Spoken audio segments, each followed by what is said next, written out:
ഇന്ന് തന്നെ ഡൗൺലോഡ് ചെയ്യൂ. കാണൂ നിങ്ങളുടെ ഫേവറേറ്റ് ഷോസ്. ഞാനീ പറയുന്നത് പാഴ്വാക്കല്ല, നീ കുറിച്ചു വെച്ചോ.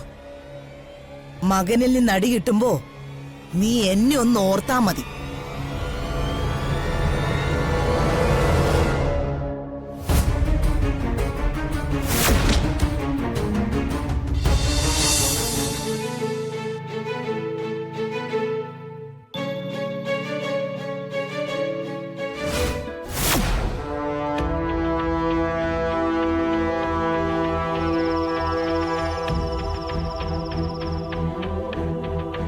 എന്റെ ആങ്ങള ഒരു ലോക മണ്ടനായി പോയത് എന്റെ ഭാഗ്യ. അവനെന്നെ പെറ്റമ്മയെ പോലെ വിശ്വസിക്കുക. അവനെ ചതിക്കാൻ ഇതിൽ പരം വല്ലതും എനിക്ക് വേണോ?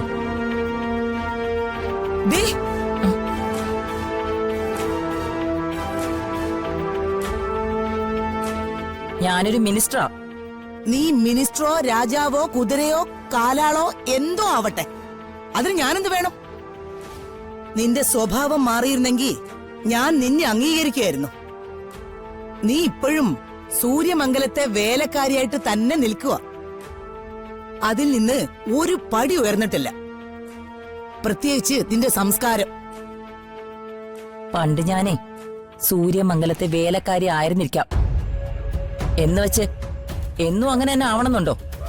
ഒരാളെ ഉയരുന്നതിലും വളരുന്നതിലൊക്കെ വളരെ സന്തോഷിക്കുന്ന ഒരാളാ ഞാൻ. പക്ഷേ നീ വളരുന്നത് വളഞ്ഞും പൊളഞ്ഞും ഒക്കെ. കാരണം നീ ജന്മനാ ഒരു ക്രിമിനലാ.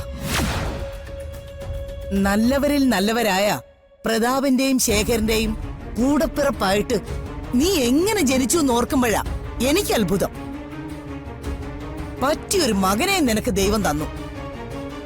അമ്മയും മകനും കൂടി താണ്ഡവല്ലേ ഇതിന്റെ അകത്ത്, സംഹാര താണ്ഡവം. പ്രതാപനെ ഒരു നിഷ്കളങ്കനാ. അവന്റെ നിഷ്കളങ്കത നീ മുതലെടുക്കുക. ഇനിയെങ്കിലും ആ പാവത്തിനെ ചതിക്കാതെയും വഞ്ചിക്കാതെയും നിന്നാ നിനക്ക് തന്നെ കൊള്ളാം. ഇല്ലെങ്കിലേ ഇതിനൊക്കെ ദൈവം ന്യായവിധി നടപ്പാക്കുന്ന ഒരു ദിവസം വരും. ആ വിധി ഈ ഭൂമിയിൽ വെച്ച് തന്നെ നീ അനുഭവിക്കുകയും ചെയ്യും. സ്വന്തം മകനെ പോലെയാണെന്ന് പറഞ്ഞ് വിശ്വസിപ്പിച്ചുകൊണ്ട് നീ പ്രതാപനെ ചതിക്കുന്നു.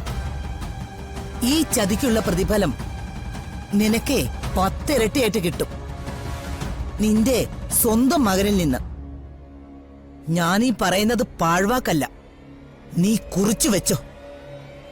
മകനിൽ നിന്ന് അടി കിട്ടുമ്പോ നീ എന്നെ ഒന്ന് ഓർത്താ മതി.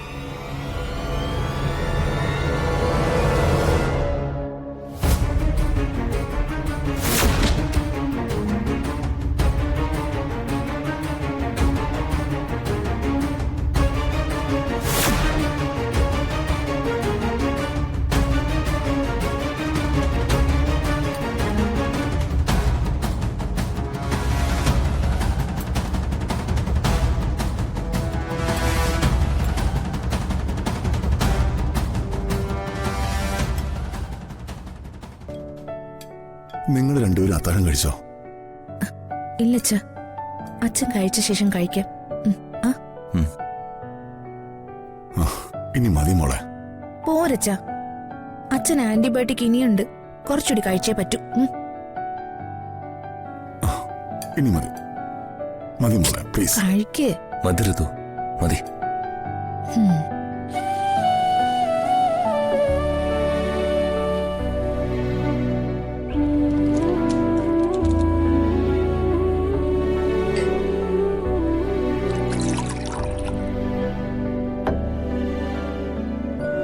അച്ഛ,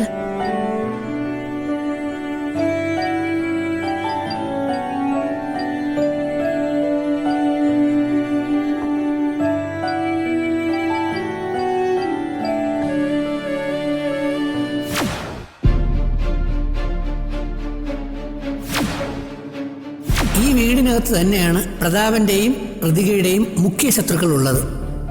അവർ ഇനിയും നിങ്ങളെ ഉപദ്രവിക്കും, സൂക്ഷിക്കണം. അച്ഛ, എന്താ? ഒന്നുമില്ല. അച്ഛനെന്തോ ആലോചിച്ചതുപോലെ തോന്നി. ആ അറ്റാക്കിനെ കുറിച്ച് പറയണോ? ഏയ് വേണ്ട. ഏയ് ഒന്നുമില്ല മോളെ. ആ സർ. അച്ഛനി കിടന്നോ.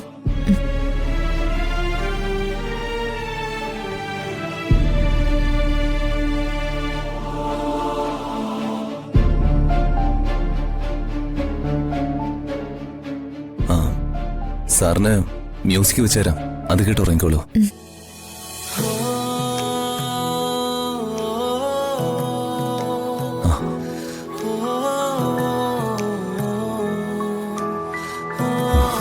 മക്കളെ, നിങ്ങൾ രണ്ടുപേരും പോയി ആഹാരം കഴിച്ചു കിടന്ന് ഉറങ്ങിക്കോ. എന്തെങ്കിലും ആവശ്യമുണ്ടെങ്കിൽ ഞാൻ വിളിക്കാം. ആ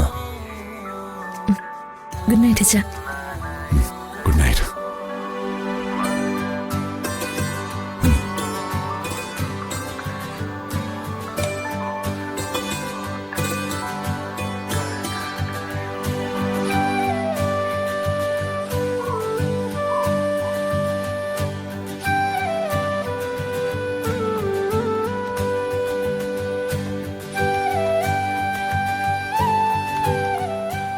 എന്തൊരു സമാധാനം.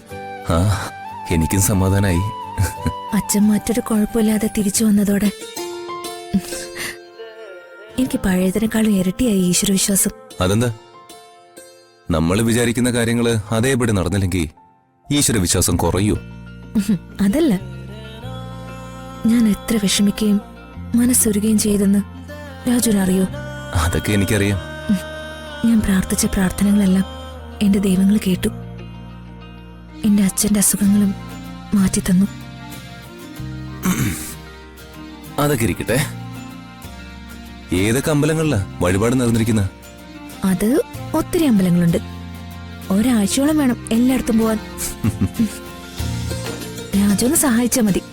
ആ അതൊക്കെ ഞാൻ സഹായിക്കാം. ഞാനും ഈശ്വര വിശ്വാസി തന്നെയാ, അല്ലാതെ നിരീശ്വരവാദിയൊന്നും അല്ല. ഇനിയും പ്രാർത്ഥനകളുണ്ട്. ആ അതിനും വഴിപാടും നേർച്ചയും ഉണ്ടോ? ഇല്ല. ദേ ഒരു കാര്യം പറഞ്ഞേക്കാം, ദൈവത്തിനെ ഒരു നിത്യശല്യം ആവരുത്.